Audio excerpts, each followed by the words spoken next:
I'm recording. Recording. Go whenever you want. Okay. Holy heck, welcome to So Is It Any Good's Movie Challenge podcast, and welcome to week 3, everybody. Tonight I'm joined here with Ryan, our infamous editor. Ryan, how are we doing tonight? Doing bloody well, mate. That's good. Yeah, it's getting a bit late, but that's all right. That's all right. It's a good time to do it. Excellent. And joining us here tonight for the first time, we have Jared and Nick. Jared, how are we doing this evening? I'm good. Excited to talk about week 3. Week 3, that's right. And Nick, week 3, how'd it go for you? Yeah, good, mate. Lucky enough to go and see Lions, so got lots to talk about with that one. Excellent, excellent. Well, so for those playing at home, you may already know, and if you haven't been playing at home, you will be aware that tonight is all about movies based on true stories. Now, guys, why do you think Hollywood is so... Why do you think true stories make such good films? I mean, we had thousands to pick from this week. And so what kind of drew you... Why do you think Hollywood keeps going back to this formula? I think it's the old adage that you can't make this stuff up. So usually the tales that they choose are the ones that are almost too good to be true. Just like, and I think people connect to it because they know it's a real story.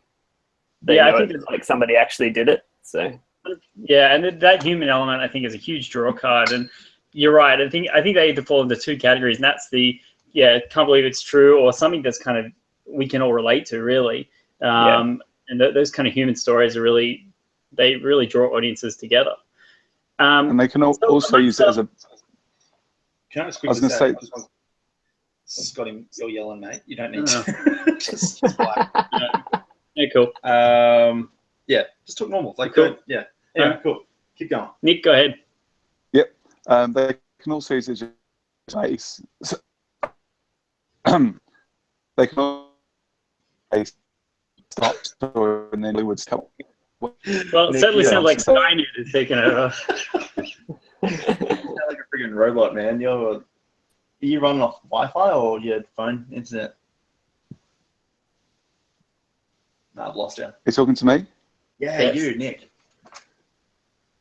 Are you running off Wi-Fi? Are you running off internet? Running off Wi-Fi, yeah. But because everyone sounds good apart from Scoot to me. We'll go off video. We'll all go off video and it'll probably fix up a bit better because then we don't have to actually send video. Okay. Done. I might. If that doesn't work, I'll go on 4G. Just talk for a little bit. If that doesn't work, I'll go on 4G instead. If that's better for us. So go what you were going to say before. Sorry, mate. Yeah, I think Hollywood likes using true stories because they can use it as a basis for their own story and then just garnish it with whatever nonsense they want to put on top to, sell it to the punter.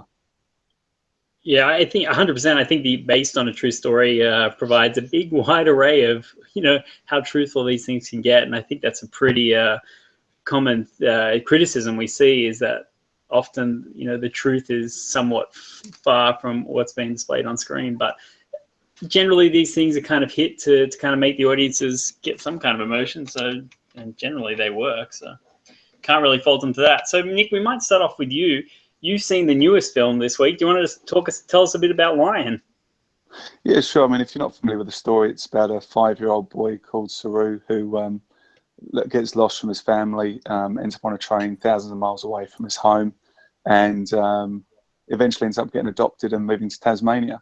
And the funny thing is, it's one of those stories that it just seems so far-fetched it can't be true, but it really is. And it's based on a book, it's autobiography, and everything they do in the book pretty much happens in the movie as well. And especially when you watch the documentary made about the story, down to the wardrobe, everything like that, it's all really similar. There's a lot of attention to detail on keeping it true to the original story. There's things they've had to tweak. You don't get to see every single beat of his life, but you definitely get a feel for what he went through.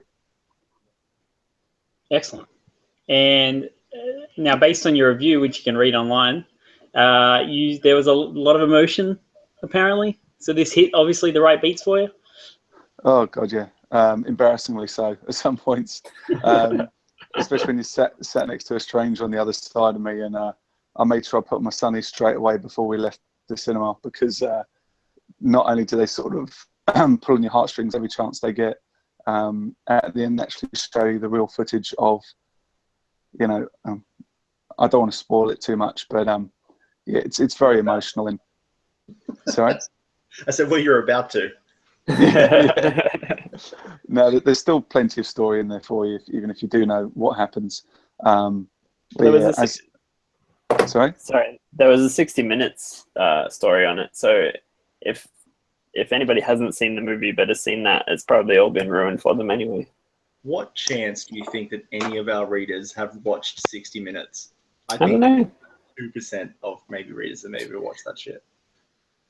Yeah, maybe a couple, but some people are just familiar with the story through news articles and things like that. But I actually didn't know. I tried to avoid deliberately too much about the story, because I think if you know too much about a story before you go and watch the movie, you find it just you're just waiting for that next plot line to come in, and it almost feels inevitable. Whereas if you don't know too much, everything's a surprise, really. Oh. I think you went out for a minute there, Nick. What did you say?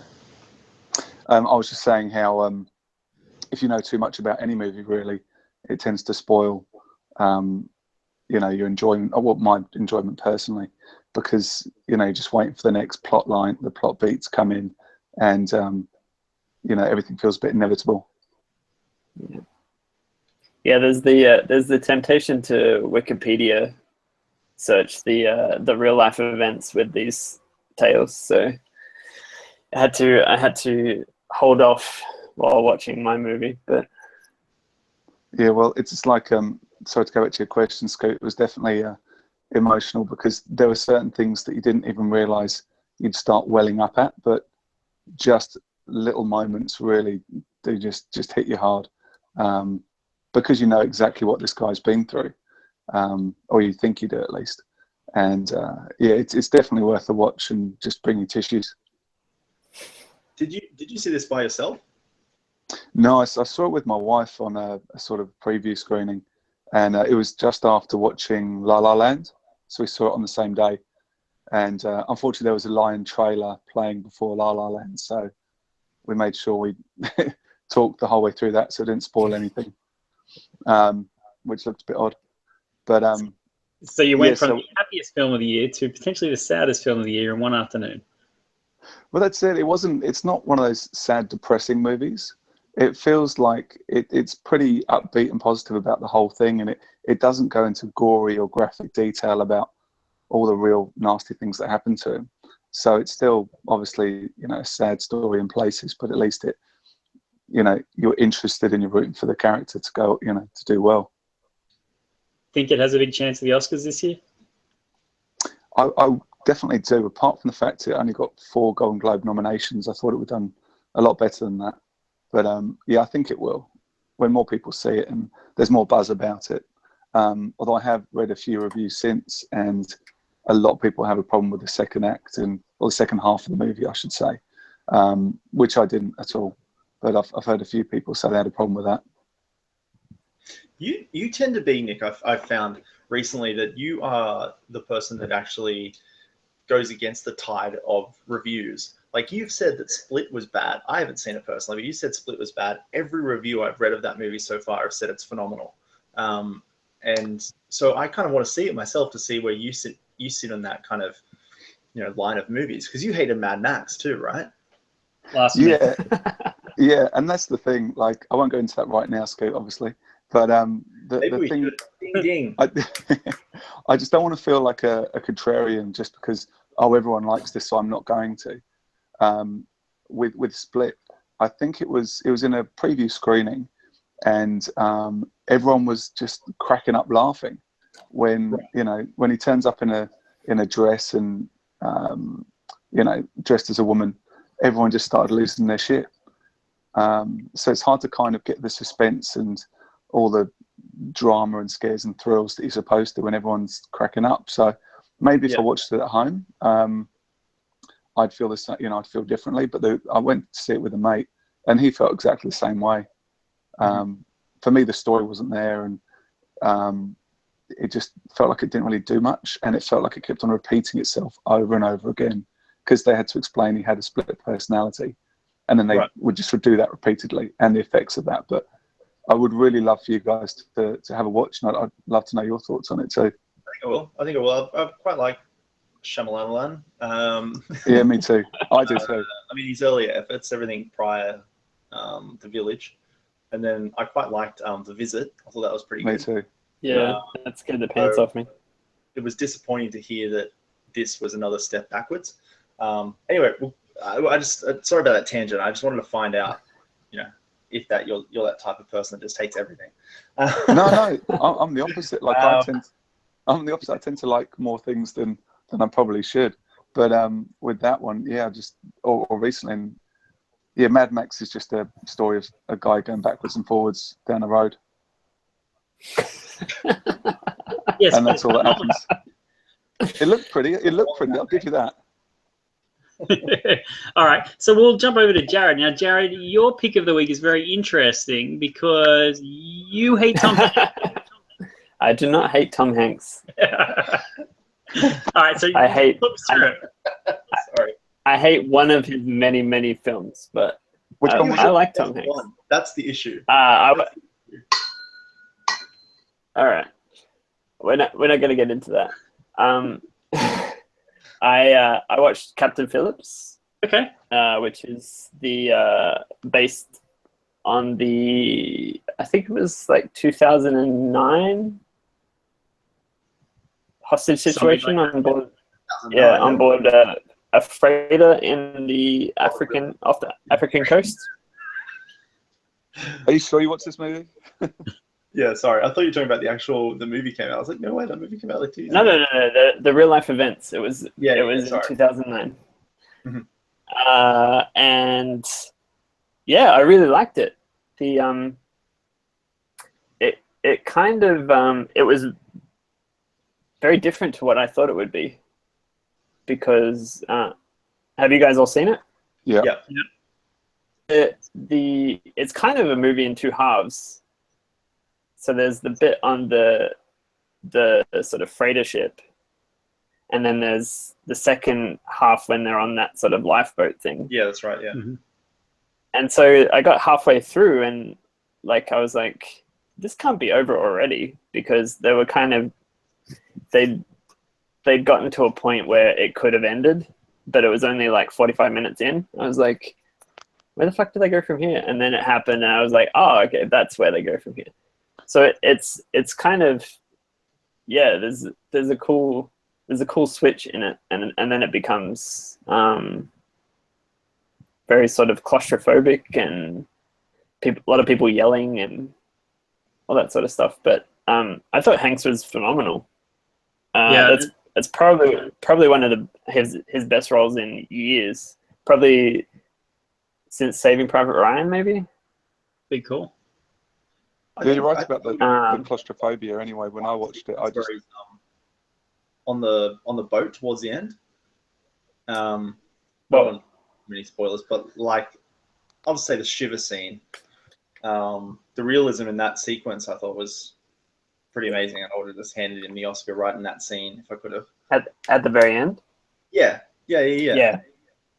Well, that whole last sequence where when the Navy comes in, that's intense. Yeah. Mm-hmm. And it's all in their faces, because they can't really the space wasn't big enough to shoot anything else, so it's all close-up shots. Yeah, and I think it reminded me a lot of United 93, which is also directed by Paul Greengrass.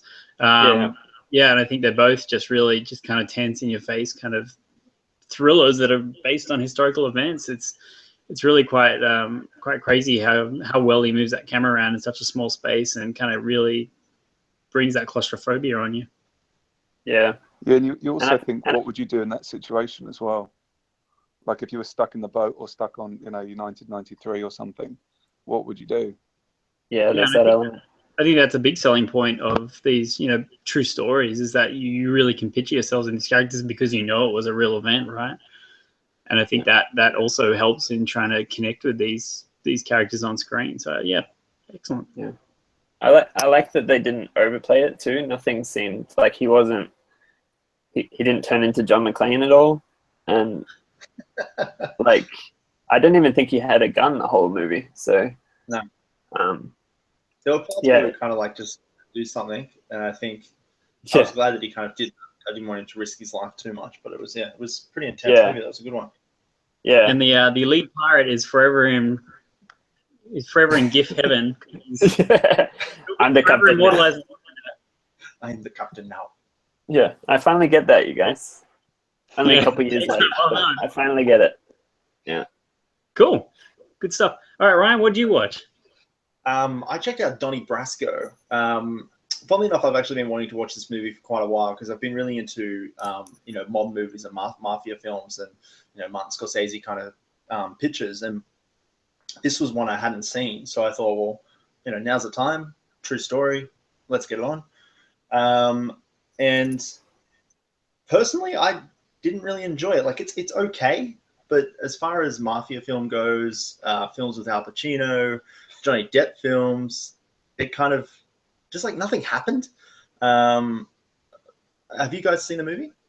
See, I really enjoyed it, Ryan. So you enjoyed it? Yeah, I love it. How about Tom Hanks hater? I mean, Jared.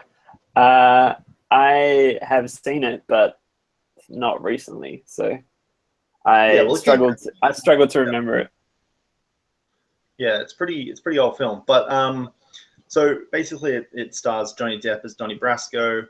He's an undercover police officer, kind of trying to get his way into the mafia.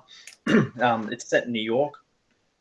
It gets over to Miami at certain parts of it, but essentially that Donnie Brasco is trying to get into the mafia. He gets brought in by Al Pacino, and then that leads to heaps of things, and then eventually, I don't want to spoil too much, but anyway, point being, there's no big for a mafia film. There's no big action sequences, and there's a lot of intense moments where you think maybe he might get found out that he is a undercover cop, but undercover FBI agent. Sorry, I should say.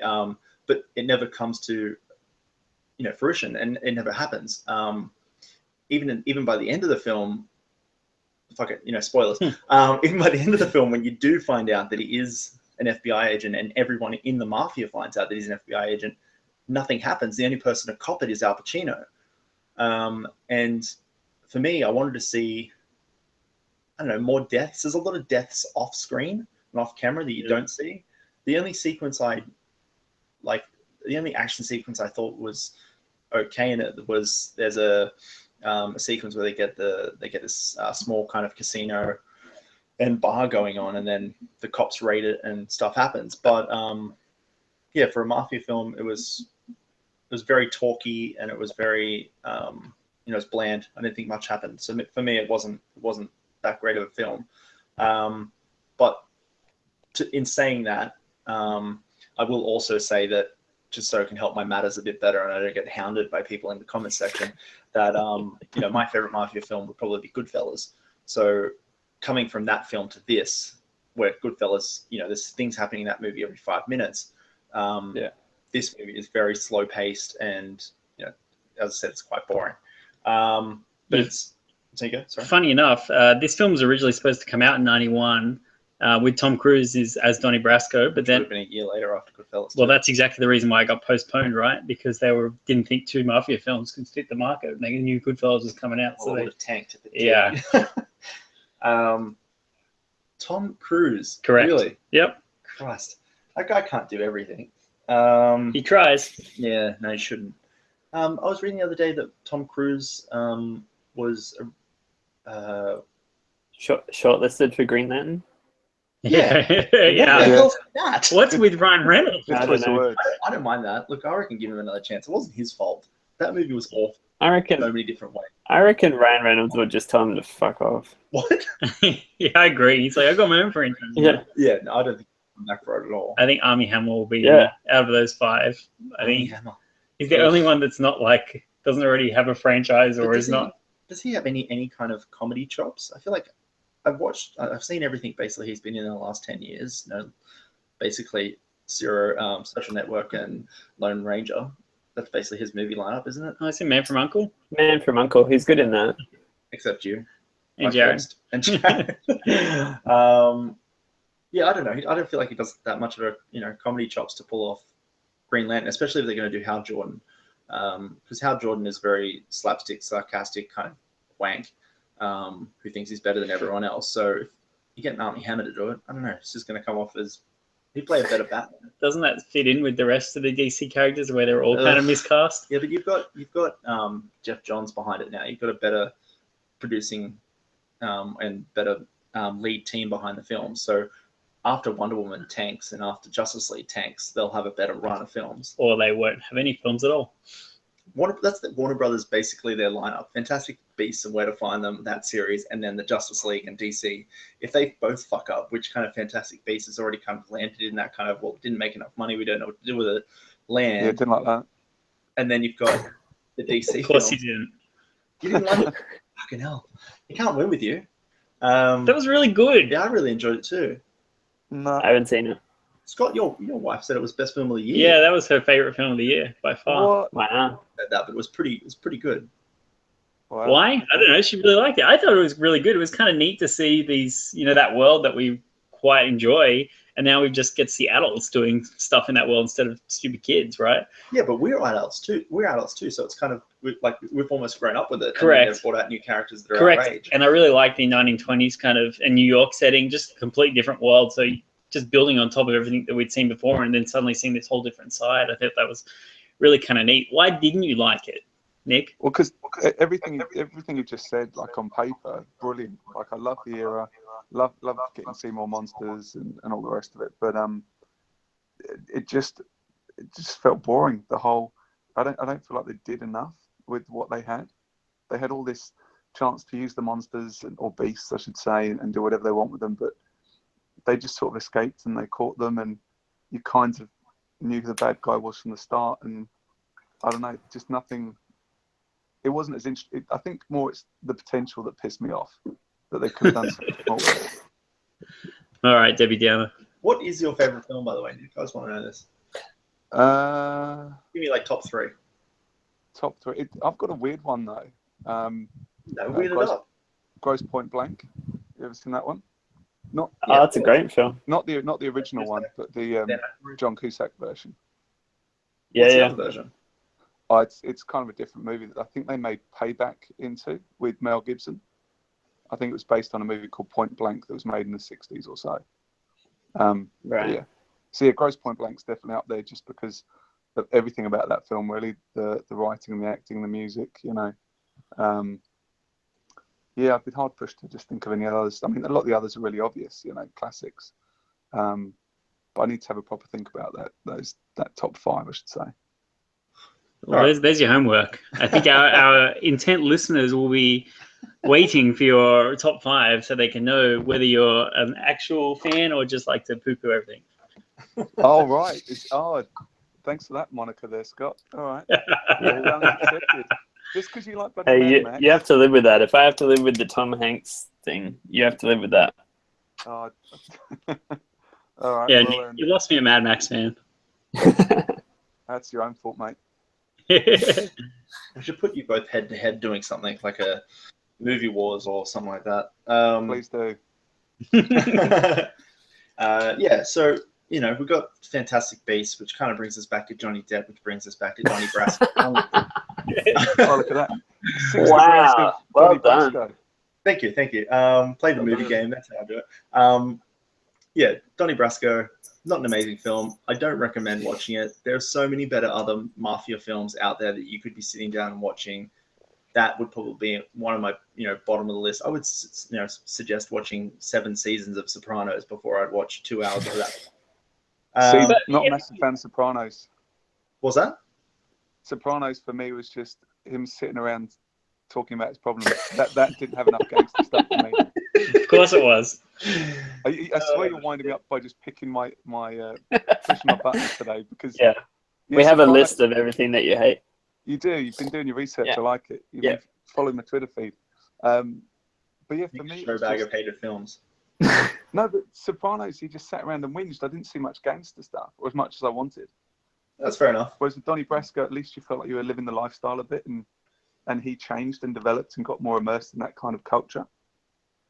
Yeah, but I feel like it didn't go as far as I would have preferred this true story to be one of those true stories where it's almost like based on a true story, like, you know, Texas Chainsaw Massacre, that's based on Ed Gein, but it, you know, doesn't fall really in any kind of things that he did. I would like that film if it did that, you know, take a couple of things a bit further. You know, there was heaps of characters in the movie that they, you know, that lived and that could have been killed off that, you know, obviously weren't. And you know, a lot of off-screen deaths, which I thought would have been cool if it was on screen, obviously. A little less talking, cut 20 minutes off the runtime. Well, so the premise that you've told us sounds like very similar to one half of The Departed, right? And that. Yeah, I mean that's exactly. The Departed is well, that's even a better example of a better film. Yeah. The Departed is an amazing movie. Maybe the issue is here that Martin Scorsese just knows how to make mafia films because he grew up in that kind of you know, world.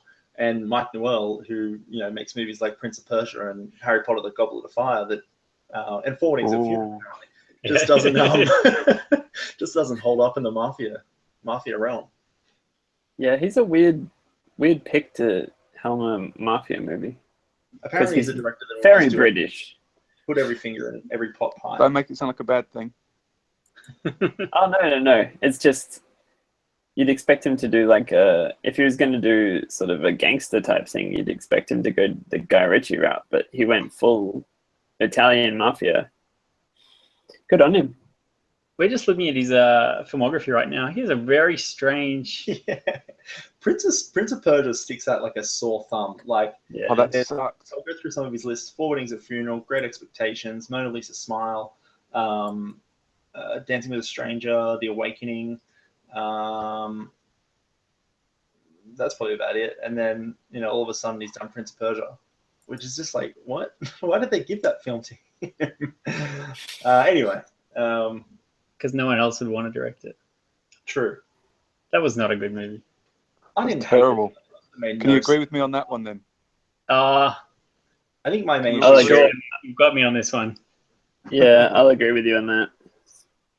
There are a lot of cool elements, I think, in that game, but it's not of all the games that you could pick, that's not the first one I would put to screen. Also, Jake Gyllenhaal looks really weird in it.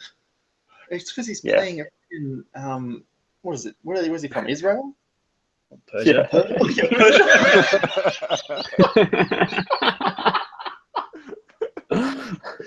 Oh, fail. Prince of Israel, the sand of tonight. Oh shit, that is awful. Right. You should just log off now. Yeah, log off from life. Anyway, Jesus Christ. So who we talk to? I'm the last one, so I will talk about the film that I watched. So I watched the Right Stuff, which is a 1983 film about the Mercury 7 pilots. So these are the first astronauts, the US astronauts, to go into space. The Right Stuff it was actually a really good film. I really liked it. Really long. I was quite surprised when I saw the 190-minute runtime. And thought, what am I into? But no, I quite enjoyed it. So we were in Orlando last year, and we went out to the Kennedy Space Center, and it kind of reignited some kind of passion or interest, at least, in the space program and the history of that kind of stuff. So this was a pretty easy pick for me. Also, I was really, the Bill Conti score is phenomenal, and I was quite familiar with that. So I was kind of happy to kind of see the film that score is from. So essentially the film's about, the Mercury 7, which are the 7 astronauts that went up the part of the first manned American space travel, but it also is bookended very strangely by the story of Chuck Yeager, who was the first pilot to hit Mach 1. And it's almost like 2 films in one, and it's very surprising because I was waiting. It starts off with Chuck Yeager breaking Mach 1, and then I spent the whole time waiting for him to kind of come back into it, and he doesn't really. So, like, while I understand the really long run time, it was kind of like 2 stories they could have split up. But beyond that, I thought it was really enjoyable and actually quite interesting. I had a really good cast: Dennis Quaid, Scott Glenn, Ed Harris, Sam Shepard. Lance Henriksen shows up and doesn't say a word for some reason. He basically looks like Bishop the whole time. It's very odd. It's pretty funny. Oh, Jeff Goldblum and Harry Shearer show up as well as two like NASA recruiters, and they're actually pretty funny. Some really good special effects with the spacecraft and actually the ship that goes, the X1, which hits Mach 1 first time. But all in all, I actually quite enjoyed it. And if anyone has any interest in any kind of like aviation stuff, very much highly recommended. Actually, it's really kind of neat. This is the first film of the three that we've watched. This is week 3 that I've actually thoroughly enjoyed the whole way through. So, what were your other two? So I watched Breakfast at Tiffany's and Man for Uncle. Breakfast at Tiffany's was okay, and Man for Uncle was pretty average. But this one I actually thoroughly enjoyed. I mean, it's a bit long, but pushed through it because I think it's quite a good story. And obviously the Mercury kind of astronauts are that story is nowhere near as well known as the Apollo missions and all that stuff. So it's kind of interesting to see America's response to the Russians getting into orbit first and all that kind of stuff. But highly recommended. I think I've seen part of this film, but the only reason why I've seen part of this film is because I remember watching on TV1, which is a channel, on Foxtel. I was on Foxtel quite a long time ago, and I watched, I think, about a half an hour of it, thinking it was Space Cowboys. And when I realized it wasn't Space Cowboys, I turned it off. But when you realized Clint was never showing up.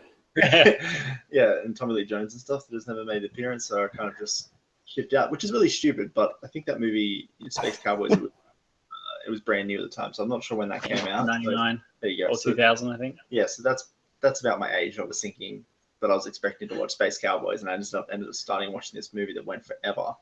It is, yeah, it's pretty long. But as I said, I don't know why there's two stories, and while they're slightly connected, they could have made two separate films. It kind of surprises me that they went down that path, but I guess it's based on a book, and that book chronicles the whole start to finish of the very first kind of American space race, or participation in the space race, I guess. But yeah, no, thoroughly, highly recommend it for anyone who has any interest in that kind of stuff. It probably won't be for anyone, and it's a bit of a slog, but definitely worth checking out. Sounds like they've got a pretty good cast. Amazing cast. You know what? Ed Harris has not aged in a day in so many, 20 years. He looks exactly the same.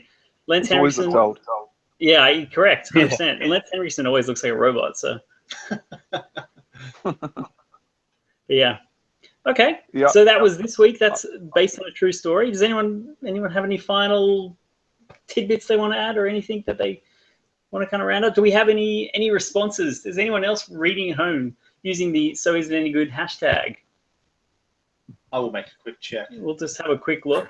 While we're doing that, if you don't know what the hell we're talking about with the movie challenge, you can jump onto the website, www.soisitanygood.com, and check out the movie challenge link at the top, and you'll see a list of the weekly challenges that we've set. We highly recommend that you check out a new film, because the whole point of this thing is to expand your cinematic landscape and see new things that you've never seen before. Now with Netflix and all these streaming services, it's pretty easy to find what we're after. Yeah, it can be an old film but new to you, right? 100%, and there's so many to pick from. It'll, each week topic I could pick 3 or 4 easily. Yeah. So we're just having a quick look at the hashtags to see if anyone's written us, and I'll tell you what, it's not looking good. We've got a couple of friends that are playing along. Jared Pantlin, or Jared, I'll just call him Jared. One of our friends, Jared, was watching the Basketball Diaries for last week. He quite enjoyed it. Oh no, sorry, for this week. Sorry, true story. It'll be this week. And then Nat, she watched Sully. She quite enjoyed that too. So has anyone else seen Sully? Is it worth the watch? I haven't. I wouldn't mind watching it. My folks really enjoyed it. They really rated it. It's got but is actually a story. Is it Captain Phillips in a plane? Yeah, 100%. With Clint Eastwood. Wow. He's just going through all of the public transport. Yep. He's going to do a remake of Speed soon. Speed 2 would even be better. Where I think they could revisit. Imagine bringing Keanu Reeves back for that, and maybe not Sandra Bullock. She can do whatever she's doing these days, which is apparently not acting. But I think Speed owes itself to either a sequel or a reboot. Like the first film was really good. You've kind of forgotten about it enough now to allow itself to be rebooted. But Yeah, I'd happily have a sequel, direct sequel without Ignoring number 2. Jason Patrick. Jason yeah. Patrick or James Patrick. Either way, no name anyway. Yeah, Jason Patrick. Surely it'll be Islamic terrorism. Oh, yeah. The go-to. What was Topical, guys. What was the reason that it was Jason Patrick? Was Jason Patrick actually playing Keanu Reeves? I can't No, remember. no, he was just her new boyfriend. That was in Yeah, the same work and everything. Yeah, I guess. Sandra And the Bullock Tom was Cruise. the main character. Yeah, and William Dafoe got a little bit upset and slowly, very slowly. It was almost like the scene from Austin Powers with the roller, steamroller, getting into the Speed 2. That was an amazing action sequence that nobody needed to see. I remember listening to an interview with Alan Ruck, who plays one of the passengers on the original Speed. Yeah. And he said Jan de Bont called him about the sequel. Say, come on, Alan, it's going to be great. We're going on this cruise ship. What can go wrong? You know, to try and convince him to come aboard. But no, not even the passengers on the bus could come back to that sequel. Yet Sandra Bullock could. It would make no sense for Alan Ruck to show up in that film. I think that's the best part of it. Like she just pure shows up coincidence. and, hey, Sandra, how you going? Oh, look, gum on my seat. Yeah. Gum. Gum. Doesn't Willem Dafoe like himself and stuff in that sequel? Like, Oh, it's very odd. Tamira Morrison's in that movie. Really? Yeah. He's seen Vertical Limit as well. He's just some weird movies in the late 90s. Yeah. Jesus. Yeah. All right. Anyway, yeah, I think go for it. That's okay. All right. So next week is movies based in your hometown or home state, home country, from memory. City, state, state? or hometown kind of thing. I don't think country. If Yeah. you get something from Sydney, I think that's good. So, and I think there's quite a few films. I think Australian audiences tend not to watch Australian films as much as we don't like to admit it. So I think there's a lot out there that we could check out. It doesn't have to be a true story. I don't think. I think it can be anything that's based in that area. I'm going to ask the question now, so I don't feel like an idiot later. Picnic and Hanging Rock, is that based in Sydney? Based somewhere. Where's Hanging Rock? It's Australia, definitely. Thank you. A quick Google. Yeah. Peter, we directed that film, right? Yeah. And one of my mates, Jesse, his dad produced it. So I've always wanted to watch it. But Jim McElroy, that's him right there. And Hal McElroy, that's his. No, it's Victoria. His uncle. That's in Victoria. In Victoria. You gotta move to Melbourne for the weekend, mate. Yeah. Still wouldn't be my hometown. Well, current town. So I've got a list. I've got a list up here. Most of us going to choose two hands. Well, yeah, I know that's what I'm thinking. That's all. I've never seen it. The other one, Erskineville Kings with Hugh Jackman. Oh yeah. Yeah, you could do that. You could do BMX Bandit. Oh yeah. Oh. Paperback Hero. Have you never seen that before? Oh yeah. There's a few times that the Power Rangers movie has come up where I'm like, should I watch the Power Rangers movies again? I'm sorry, that's set in Angel Grove. Which is clearly Sydney. I mean, you need to watch the opening. Have you watched it anytime recently? It's amazing. It is the greatest film of all time. They have some kind of they can just travel between Darling Harbour and then they're at the Opera House and then they're over the walking bridge. I asked Jason David Frank that question at Supernova, and it got so awkward because I was trying to explain what I was talking about with that sequence, which was them all rollerblading through Sydney, but they ended up going from the rocks, to the harbour side, and then, to the main part of the city just in 2 seconds. And I was trying to tell him that, and he was like, I think I know what you're talking about, but that's just how they shoot movies in different locations and stuff like that, and it just all gets merged together in the edit suite. I'm like, that's not what I was talking about, but this is really awkward. But thanks for answering that question. I'm going to go now and walked away as quick as I could. So all in all, the White Ranger thinks you're an idiot. Yeah, pretty.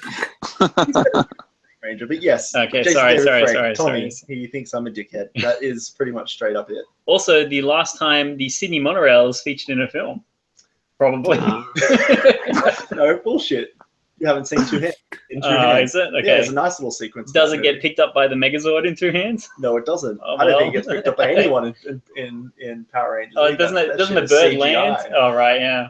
Awful CGI. I watched a sequence on it this week. Because I think it was you put the trailer at the bottom of the one of the posts, and the next thing that comes after the trailer was a featurette on the Power Rangers movie, and the guy that plays Rocky, which is the Red Ranger, was talking about how the CGI in the film has never been done before, and it's state of the art. It's never been done before. Yep. It looked fucking awful. Like This is 4 years after friggin' Jurassic Park. Like, relax, mate. Like, you're not making a good film here. Anyway, I just thought it was funny. State-of-the-art CGI. Kids movie budget, man. Who needs it? Oh, Tell you some what, people. Some people, that's it. The new power center is pretty cool in that movie. I remember thinking they got an upgrade. That's where all the budget went. It was cool. It was cool. Then they just blew it up. Yeah. All right. Well, we'll leave it there for this week. This is week 3. This is the So Is Any Good team signing off. Hope you enjoy your week. Have a good time. Enjoy those movies about Sydney or wherever your home state is. And we'll catch you next week. See ya. Bye. See ya.